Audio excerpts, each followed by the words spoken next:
T-Dog, J-Boy, and me, I'm Lugs. Our pride and joy is pumping our mugs. Be careful, kids, it could get rough. We're flipping our lids on sports and other stuff.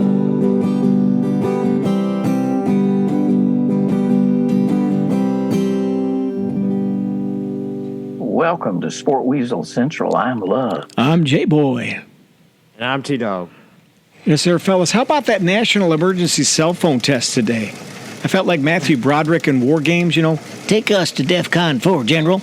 Remember that? And then that robot said, or that computer said, shall we play a game?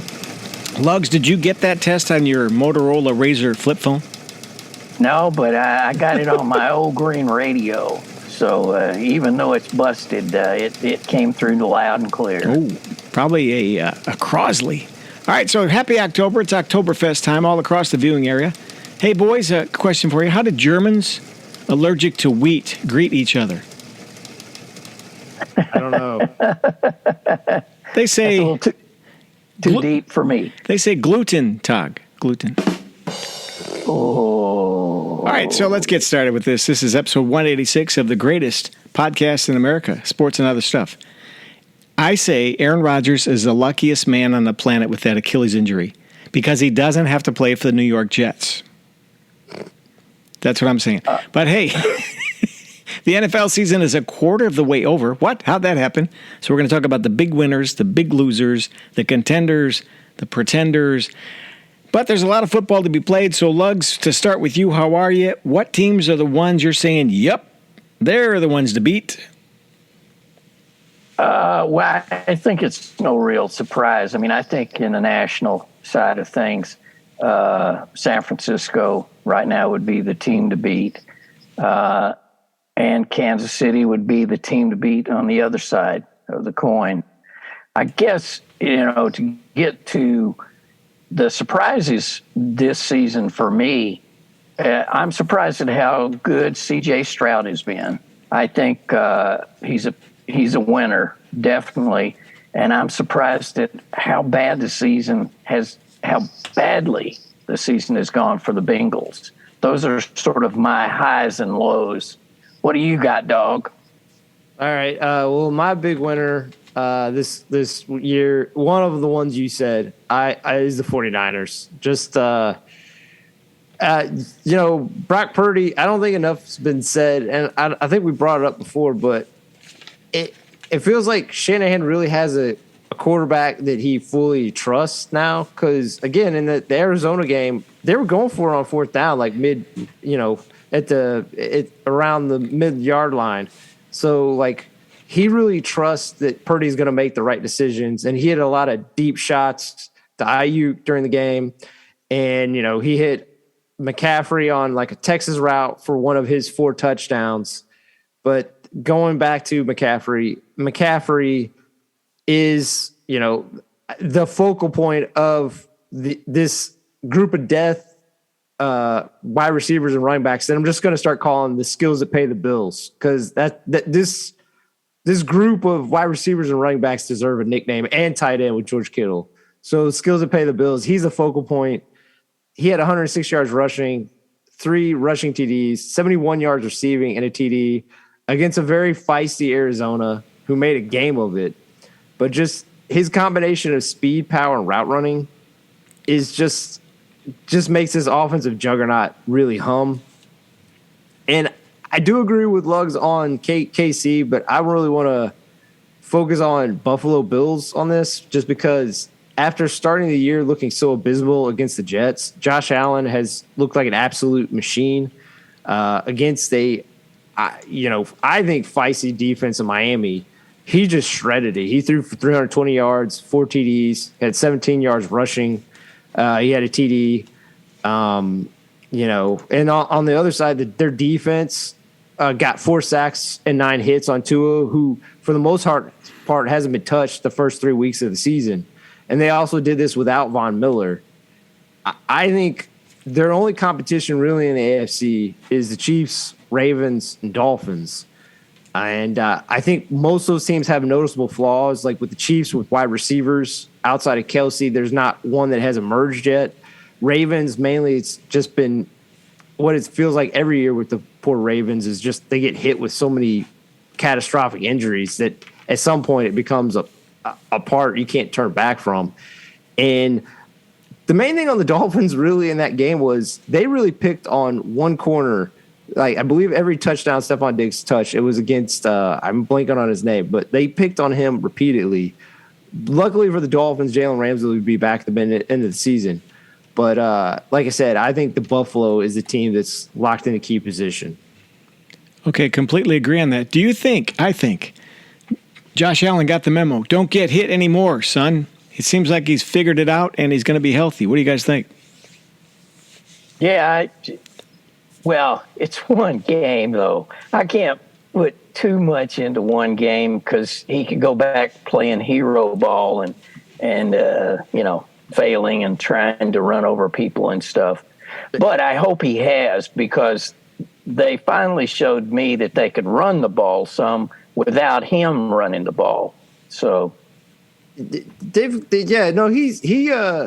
I said, like after the first game against the Jets, he's played within himself for the most part. I mean, he was very kind of systematic against the Las Vegas Rams. He was fairly systematic against, the Commanders. They just destroyed them. I mean, they beat them 37-3, and the Dolphins, they put up 48 points on, like I said, I'm not going to say they're one of the best units in the league, but I still think the Dolphins are one of the better defenses in the league, and he just absolutely just picked them apart.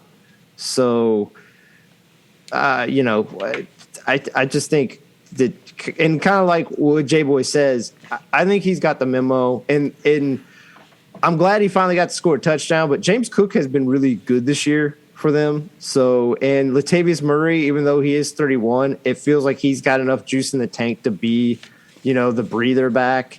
And our guy, Damian Harris, local guy, like I think he has enough juice to be also kind of like that change up, smash mouth running back to go with the lightning of James Cook. So, yeah, I think those guys can take the load off of Josh Allen getting hit, and hopefully that keeps his arm healthy.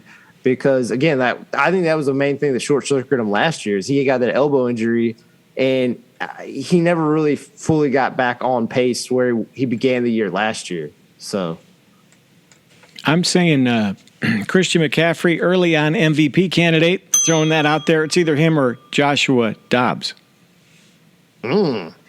Just kidding. But regarding McCaffrey, did I get this right? He said, nope, I don't need the fifth touchdown to tie Jerry Rice. I'll take the 4, give it to somebody else. Did I hear that right? I mean, that's some stand-up stuff right there. I didn't hear that. Did you hear that, Lugs? You have sources in the locker room, so an ear to the rail. I did not hear that. Oh. But yeah, it makes you think more of the young man. But no, I didn't hear that. All right, maybe I just made that up just for the show. Tom Rathman let Lugs down. That's his guy I know that's in the building. So, was it Rathman, man? He could down a burger. I'm talking one of them 4-patty burgers. He was a big old boy. I remember that guy. Other teams I thought are playing over their skis a little bit. The Colts, the Texans, and the Buccaneers. Just tossing it out there. I mean, aren't we kind of surprised by a couple of those teams? Texans especially. Look at those guys. Big time. The Texans especially because they're doing it with essentially 4 backups on their offensive line. C.J. Stroud has yet to throw an interception. The 2 defenses that he's played the last 2 weeks, particularly the Steelers, I mean, they have a pass rush. They didn't even touch him.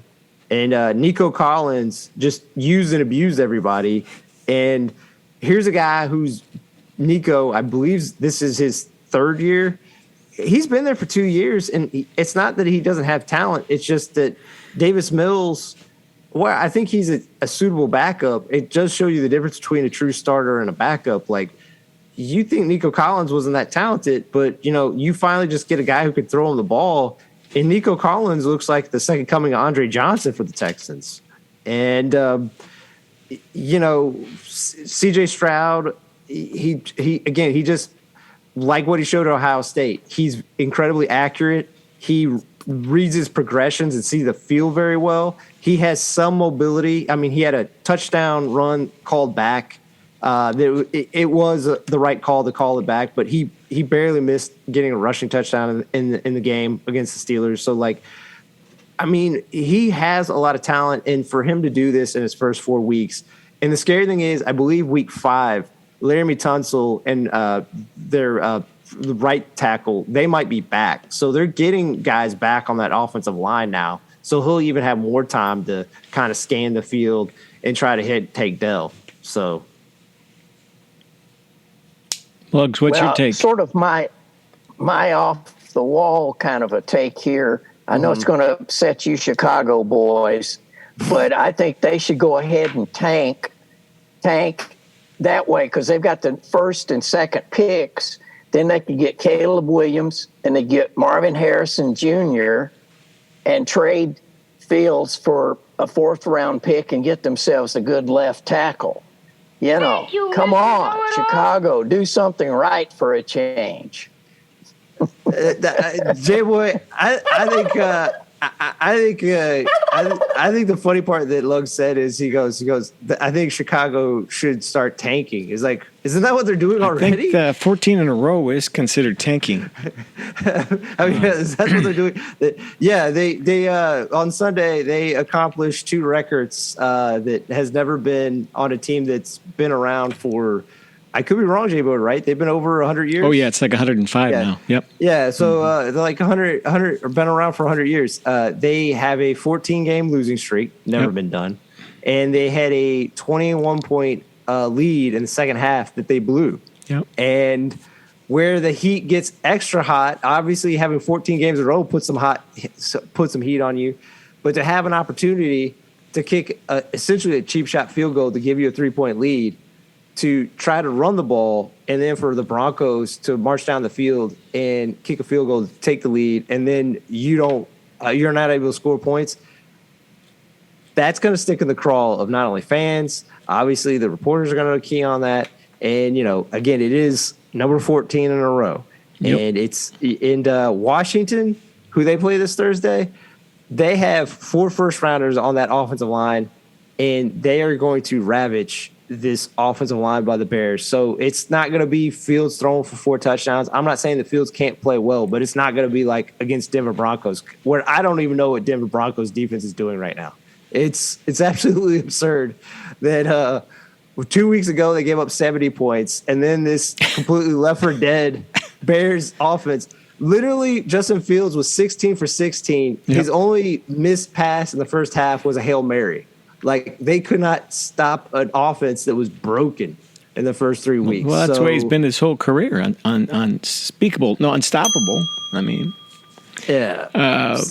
Yeah, but the Swiss cheese defense of the Bears they spent so much money on. Give me a break. And, J-Boy, you'll love this. What was one of the biggest problems on defense last year? Secondary, wasn't it? Well, I was going to say pass rush. You want to guess how many sacks they have through 4 weeks? Is it 0 or is it 3? 1. 5. 1. Oh, you know what? You all missed by 1. It's 2. They have 2 sacks through 4 weeks. So you understand against KC, understandable. Sure. Even though now that they're missing 2 of their best players, you can maybe even understand Green Bay. With Bakhtiari did play that game, and their guard that I'm blanking on, he's injured now too again. But he was healthy for the Bears game. But Denver Broncos offensive line is not that good, and for them not to generate, essentially they had one sack. They had 1 sack. It was Zach Pickens, and I'm blanking on who else. And Yannick Ngakoue got I think the 1 sack against Green Bay week 1. That's it. So But I think the NFC North is stacking up the way we thought with Lions, Packers, Vikings, Bears in that order. So maybe it's what we thought it would be. Lugs, throwing this at you. I think Kenny Pickett should be unemployed. Let's give it to Mitchell Trubisky. What do you think?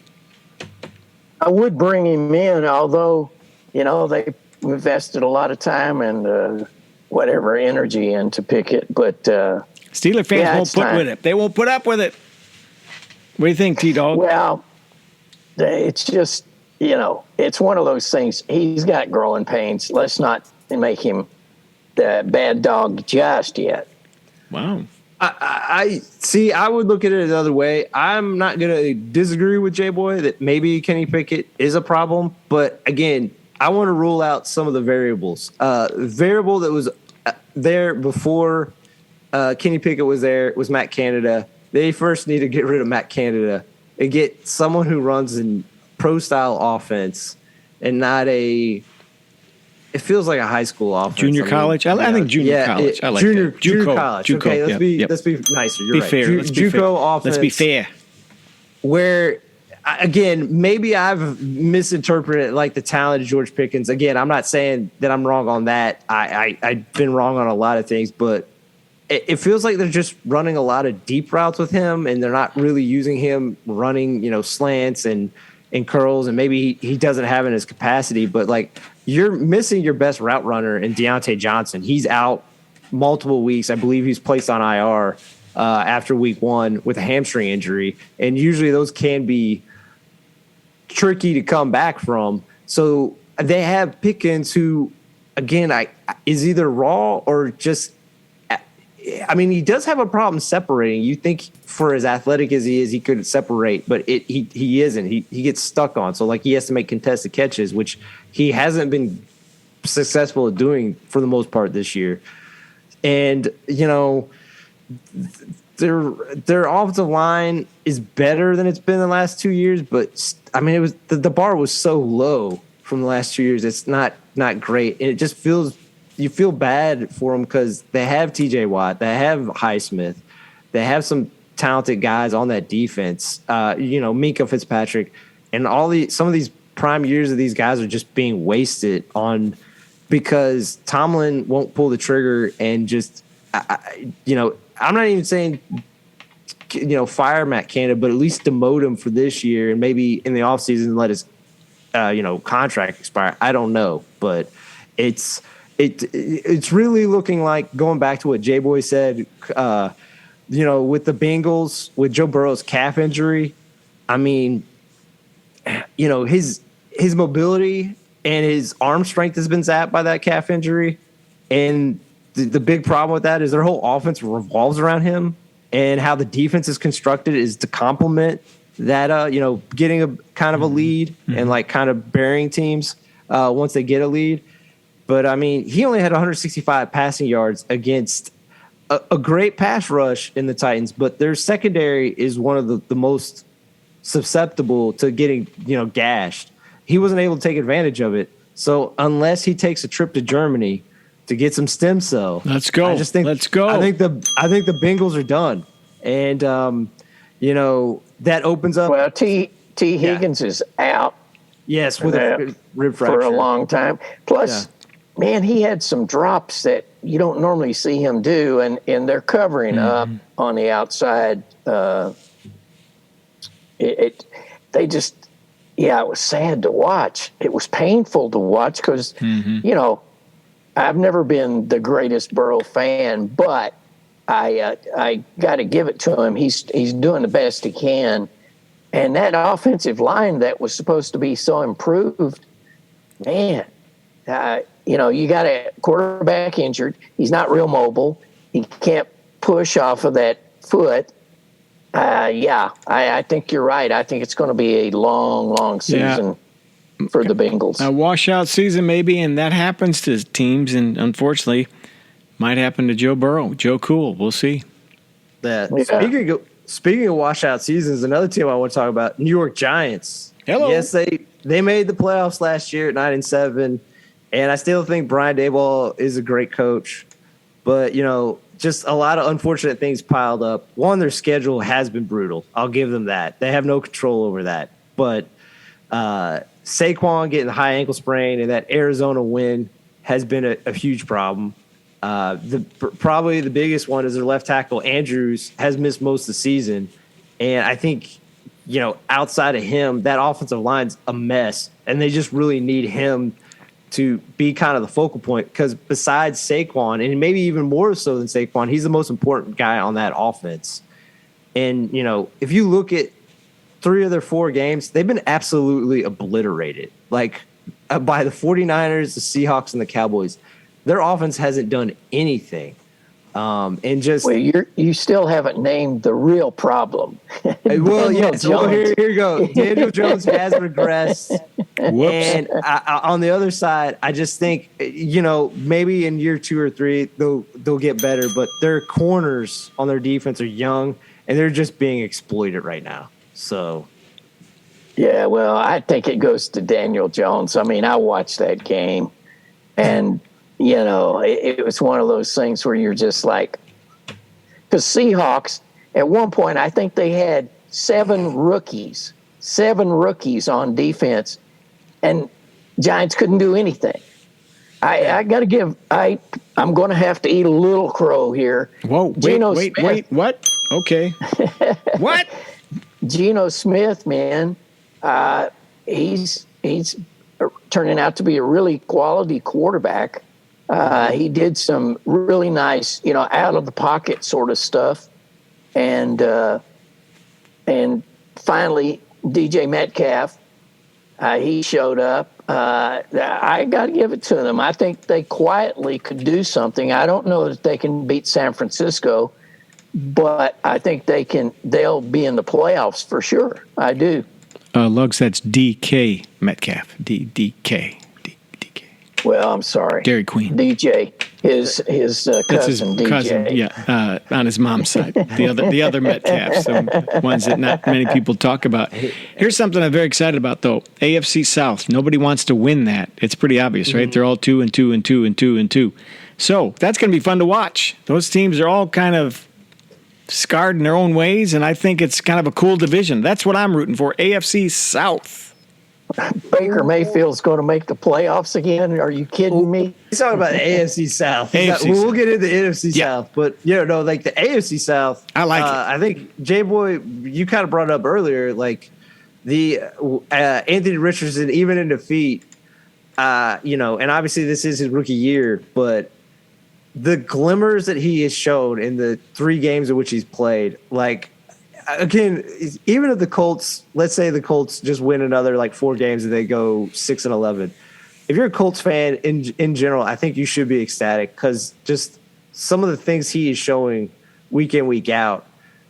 I mean, he feels like he's gonna be a star. So I mean, that's when you draft a quarterback, their rookie year, you're not even worried about making the playoffs. You just want Stay healthy. You want huge, large epiphanies kind of to happen with your quarterback. True. Where it's like, this guy's going to be a guy. And it looks like in the AFC South, they might have that with 2 of them, with C.J. Stroud and Anthony Richardson. It's a fun division.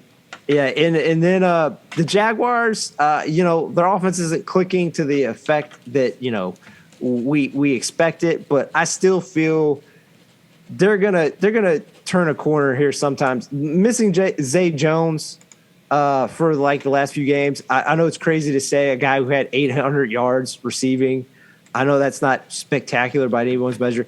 I think he opens up a lot of the short and intermediate stuff for Christian Kirk, and it'll open up stuff for Calvin Ridley. I think he is actually integral to the offense, and they're getting their left tackle back from suspension. So I think they're going to kind of ratchet it up here a little bit. And the Titans are the funniest team where you want to talk about the most Jekyll Hyde team. Like, they'll go from a team that just gets outright obliterated by the Cleveland Browns to the next week, Derrick Henry looking like vintage Derrick Henry, where he's breaking it feels like he broke a tackle on all 11 guys on defense on that touchdown run. I don't know if that's possible. Plus, he threw a touchdown. He threw a touchdown pass. Yes. Come on. So, He's the MVP, maybe. no. Come on. I don't know, but the other one of the other teams in the AFC that I want to just give a shout out to is the Baltimore Ravens. The Todd Monken offense that in the offseason we always heard how great it is and how it's going to help change Lamar. I don't think it's taken off yet, but the thing that really matters anyway is Lamar has been the MVP level guy that he was a few years ago. Without this offense, I think turning into what it still can be once maybe Bateman and Odell get back to really open up the passing game. I mean, how he systematically ran, for just 27 yards on 2 touchdowns where he barely gets touched. And, like his first touchdown pass to Mark Andrews in the back of the end zone where he threw it high enough over the DB so that only Mark Andrews could get it. I mean, that's just a great thrown ball by Lamar. And, their defense has been suffocating. Going back to last year, once they made that trade for Roquan, they have kind of kept teams under 20 points. And this year they're only allowing a little over 13 points a game. So, they are definitely locked into key position to win the AFC North right now. And really their only competition, I know they beat them, but they didn't have Deshaun Watson, is the truly kind of feisty Cleveland Browns, mainly behind that hellacious defense where Myles Garrett feels like maybe he's making his run at the defensive MVP. It's just unfortunate that, Micah Parsons looks like he's on a mission to win that thing. So, all right, some breaking news here. New field turf at Nissan Stadium in Nashville for the Titans. They had a hard time growing grass, so they put field turf in. So, we talked about that for injuries, but this is different. You know what the filler is? It's not the black tires. It's coconut husks. Oh. They're going natural. Lugs, you could probably spoon some of that up and have it on your yogurt, right? Yeah, I mean, hopefully that's ground down pretty fine because coconuts can cut you all to pieces right there, Bubba. I don't know. I just read about that. Yeah, why brand new why turf. don't they just put down rattan mats and let them play on rattan for a while and, just do something crazy. Those are always on sale at Pier 1 Imports. Rattan furniture. Lugs, let's do a little sports of yesteryear. You ready for that? I can be. Yes, sir, I can. All right, here it's coming, the big open. Then we'll do some more football talk. Get sports of yesteryear with our man Lugs, who's out and about in a Ford Pinto from the 1990s, 1970s. He's going to talk about sports of yesteryear. Go ahead, Lugs. All right, 1955, Baseball World Series. Brooklyn Dodgers win their first championship with a 2-0 victory over arch-rival New York Yankees. Yankees fan Roger Taylor was ejected for arguing with the vendor over the price of a Coney dog. 1959, future Pro Hall of Fame running back Jim Brown sets club record of 37 rushing attempts in Cleveland Browns' 34-7 drubbing of the Chicago Cardinals. 1964, Boston Patriots kicker Gino Cappelletti makes 6-for-6 field goals and 3-for-3 PATs in a 39-10 shellacking of the Denver Broncos. 1987, first Scab Sunday. That's right, Scab Sunday. In the NFL, replacement players take the field with the regular players on strike. People did not care for that. That was settled a couple of weeks later. 2018, New England's Tom Brady becomes the third NFL quarterback to record 500 career touchdown passes as he connects with Josh Gordon in the Patriots' 38-24 win over the Indianapolis Colts. And that's it for this edition of Sports of Yesteryear. Thank you, Lugs. That's good stuff there. Now, wait a minute. The Boston Patriots, I forgot about that. They played it like Boston College or somewhere. before they became the New England Patriots. And a friend of the show, Roger Taylor, got kicked out of a Major League Baseball game. Wow. Yeah. He's always looking for a bargain on a snack. So he got vociferous, as they say. Vociferous. Wow. Okay, so that's some good stuff right there. All right, we got other games. Anything else you want to touch upon? Now is the time. T-Dog. I guess I just want to tee off on in terms of even they played them valiantly on the Sunday night game. In terms of the teams I'm writing off, there's two. Again, I'm trying to keep the two teams in each division. The New York Jets. They play the Chiefs hard, but just that injury to Aaron Rodgers 4 snaps in the season, that ended their playoff hopes. I mean, I know they're going to try to fight here, but they had a loaded defense. They have some special talents in Garrett Wilson and Breece Hall. I think, after the bye, maybe they kind of ratchet him up to, full snaps. They've been kind of increasing his snaps, it feels, each game for the most part. But it's all being wasted because management was just so negligent with not pulling the trigger and getting a suitable backup. And then, I know they won. They got to get out of the depths of hell, like the Denver Broncos, the Minnesota Vikings did. Yeah. But they're done this year. I mean, and I know as much as Luggs dislikes him, Kirk Cousins thrown for 1,214 passing yards. He has 11 TDs, 4 INTs. But kind of like last year, but it's actually even worse. This defense is just horrible. I mean, they have 3 takeaways through 4 games, and they are one of the weakest teams against the pass just because they do a lot of zero coverage where they're putting these inexperienced green corners on man-to-man, and they're just not holding up against a lot of quality receivers. So, but at least the difference between these two teams is, like I said before the beginning of the year, I think Minnesota's head coach, O'Connell, and I believe the front office, they looked at last year as kind of a mirage. They are kind of just trying to get the book straight. They're trying to clean things up for next year. They had no illusions to really making a playoff run. The Jets did. So these are very similar teams. One was realistic and pragmatic. The other one was pie in the sky. But I think it's done for Cousins. No more extensions. This will be it. And that guy they drafted out of BYU, Jaron Hall, he's allegedly the future, if not a better draft pick, depending how far they tank, in Lug's words, for next year. But Jaron Hall, I think he's your guy in 2024, 25. Yeah. There's some intriguing quarterbacks besides the top 2 that I know we've always kind of alluded to or talked about. It just, they have to come out. Like Quentin Ewers has to come out. And I think he will. Shadur Sanders from Colorado can come out. I don't think he will. I think he's smart enough to, one, Colorado can really be a force next year.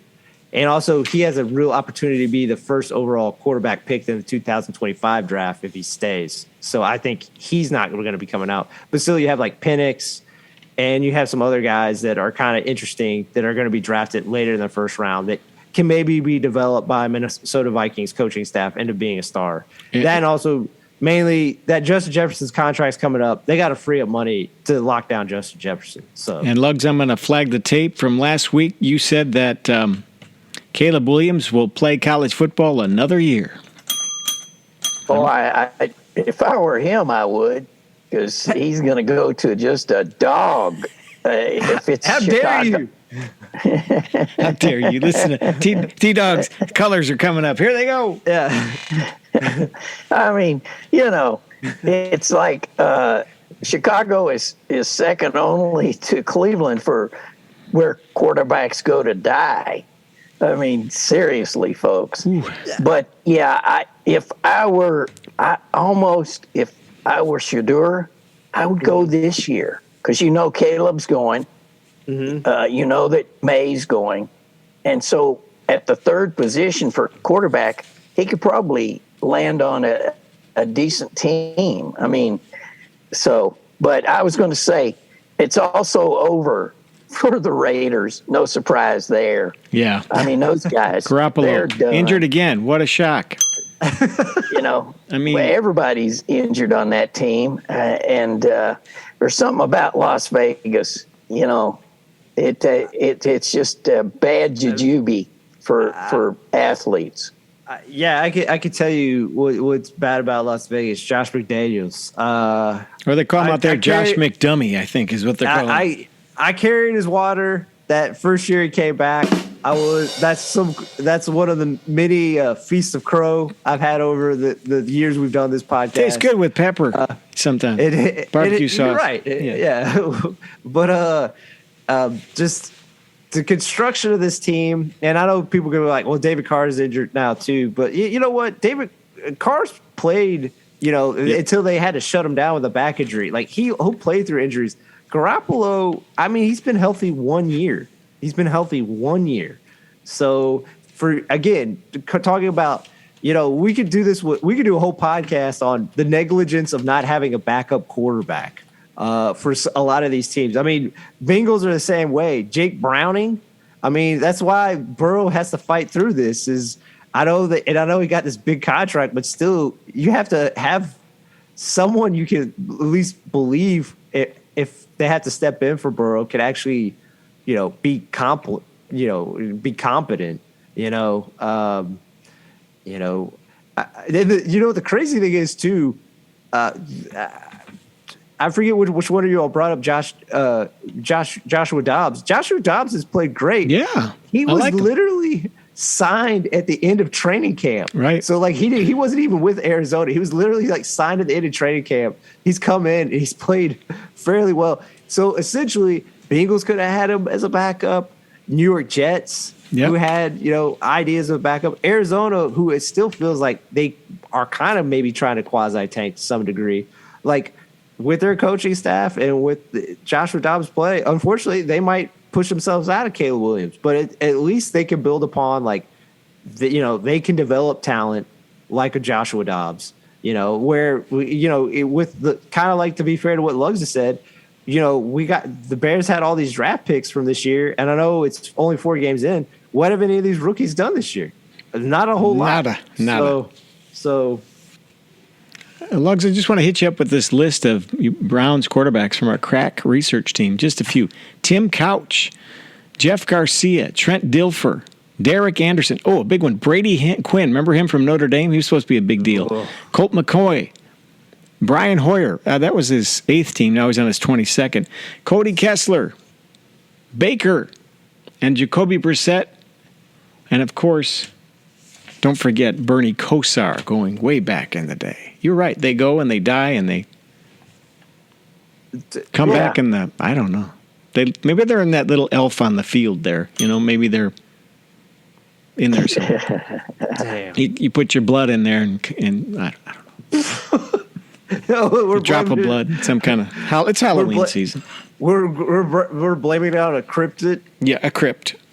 Anything else tonight? Are we confident? What do we got? Yeah, the last team I want to shout out as a contender is the Detroit Lions. Yeah, I like their running game behind David Montgomery, who against the Packers ran for 120 yards, 3 touchdowns, and 20 yards receiving. And their rookie, Jahmyr Gibbs. Again, I know his numbers aren't eye-popping, but you look at how he's being used. He had 40 yards rushing and 11 yards receiving. That's the team's calling card, is just how they use their offensive line. And, Montgomery's a hammer, just slug you out. And then Aiden Hutchinson, this team has 13 sacks. They perfectly balance out how rugged that offense is. And, Jared Goff, quietly just playing really good ball these last 2 years. Putting the numbers up. Yep, solid. And he looks confident as all get out. So, maybe he's going to deserve that contract extension just with the way he's playing. And they get back week 5, Jamison Williams. Now, I don't know if he's ever going to be the guy he was at Alabama, but just having him on the field with some of the talent they have in Amon-Ra St. Brown, with Sam Laporta, their tight end, who's a rookie. Again, going back to not to be hating on the Bears, but it's fair. Sam Laporta, through 4 weeks, looks like an absolute star. And Bears gave Cole Kmet a big contract, Big ass contract. And I know he had a good game against Broncos, but again, Broncos are awful. I want to see him to have like a big game against a legitimate team, like even Washington, who I think is feisty. So I don't know. All right, that'll bring to a close, I think, this episode of Sports and Other Stuff. And reminding you from our crack research department, tonight at 8:18 p.m. Eastern Daylight Time, you can see the International Space Station come across the sky from the western horizon. There's a guy with a telescope. He'll be on it tonight. His name is... Fish. Yeah. And this being a banner week in the world of acting, big screen performers Charlton Heston, Susan Sarandon, Buster Keaton, and Chris Waltz were all born in the first week of October. To mark the occasion, this Saturday at 1 p.m., Fish will host a movie marathon featuring Heston's Ben-Hur, Sarandon's Thelma and Louise, Buster Keaton's Sherlock Jr., and Chris Waltz's Django Unchained.